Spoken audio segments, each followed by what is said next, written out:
Alright, y'all, welcome back to the channel. It's like every single time the offseason is slow, this man Kevin Durant comes out of the cut and he's like, you know what? I'm about to stir up the damn pot. Because last time when free agency opened, nobody thought that any big moves was going to happen. The only big move that was about to happen was Jalen Brunson going to the Knicks, and this man Kevin Durant came out of nowhere. It's like, you know what? Fuck this shit. I don't know what's going on with this man Kyrie Irving. So you know what? I'm going to just request a trade. Everyone went into a turmoil. And now everything's silent. Everyone's enjoying their offseason. And the next thing you know, Kevin Durant, again. You know what? I'm going to go to the front office and I'm going to be like, get on your fucking knees. Pause. Hey, yo. So we're back here talking about it again. Thank you, Kevin Durant, for giving me even more content to talk about with this boring-ass offseason. Subscribe to the channel. Let's get straight into the content. This whole entire situation is absolutely crazy to me.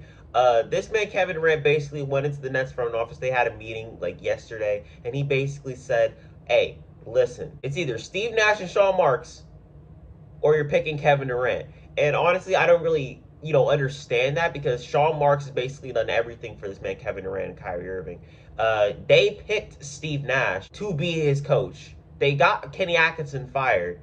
What else do you want them to do? You know what I'm saying? They basically constructed this whole entire roster for you. They traded for DeAndre Jordan. They traded for James Harden. They got rid of the guys that, made the Nets. And they traded all that away for you guys. So to turn around and be like, you know what? Get on your fucking knees again. You firing Steve Nash. You firing Sean Marks, because I don't want to deal with them no more. But honestly, it makes absolutely no sense, because you were the ones who brought them there. This is the one thing that I did want to react to. This man, Joe Tsai, the owner, I don't know how to say his name, Tsai, I don't know if the T is silent, but the owner of the Brooklyn Nets, he basically went out and he defended the whole entire organization, basically saying, our front office and coaching staff have my support. We will make decisions that is best for the Brooklyn Nets, which honestly, we don't know if that means he's going to trade Kevin Durant because of all the allegations and all the stuff that he said, or if he's going to, get rid of Sean Marks and he's going to get rid of Steve Nash, because that's for the betterment of the Brooklyn Nets. I have no clue whatsoever. And honestly, at this point, is there any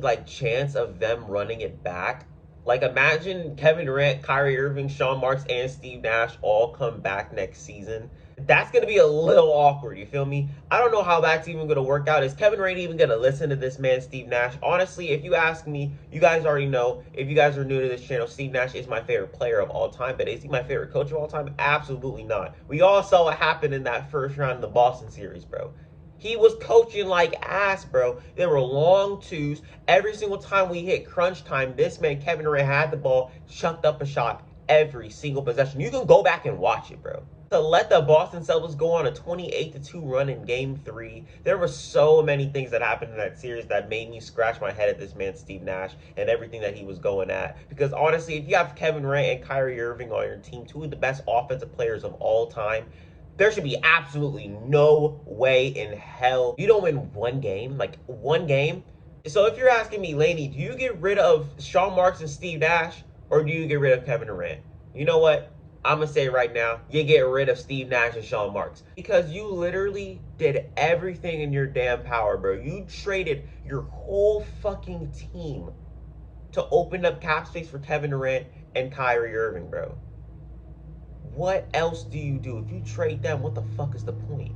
I actually want to know, because this man, Funky Diabetic, he said, did you approve the Royce O'Neal trade? And honestly, it looks like that was a joke, but I think he's being genuinely serious here, because if he approved the Royce O'Neal trade, that was for Kevin Durant. He traded a whole first-round pick for that. So go back on that and trade Kevin Durant to get assets, to get picks. There would be absolutely no point of that Royce O'Neal trade even happening. Honestly, I don't think that this relationship with Kevin Durant and the Brooklyn Nets is salvageable on some Rudy Gobert, Donovan Mitchell type shit, bro. It's over. It's over. And honestly, what I do see happening, I do see them running it back, but I don't see Kevin Durant being on the Brooklyn Nets long term. As I was saying in my previous video, I wanted to say this, but I was too goddamn tired. You guys can go check out that video if you want. I made that video at 3 a.m.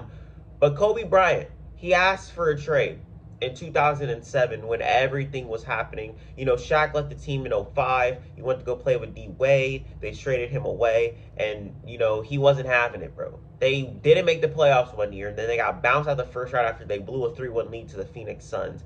And Kobe was he was done. He was done. He didn't want to have it anymore.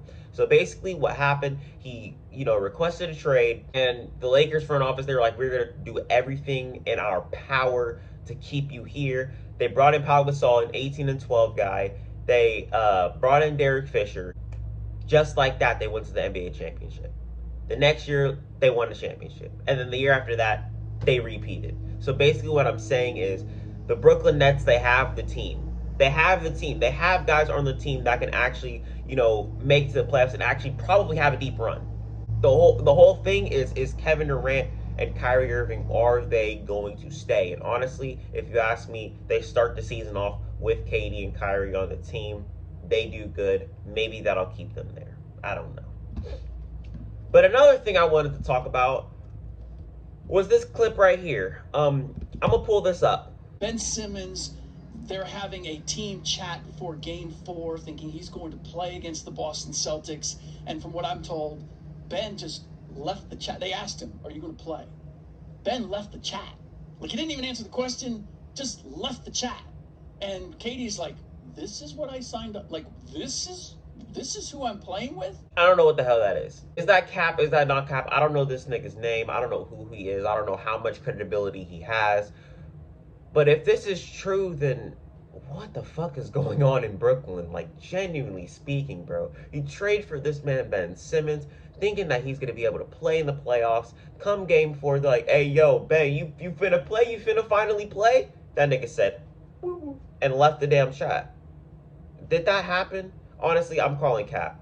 And I think Ben Simmons called cap too, because he literally just tweeted 30 minutes before I made this video talking about slow news day. And every single time when somebody's in the damn media and something happens and, they're dragging their name through the mud, there's always that one person who comes through and says, oh, you guys are just bored. I don't fucking know what's going to happen with this team. And honestly, I don't care. I don't care at this point. It's just like Ben Simmons last season, bro.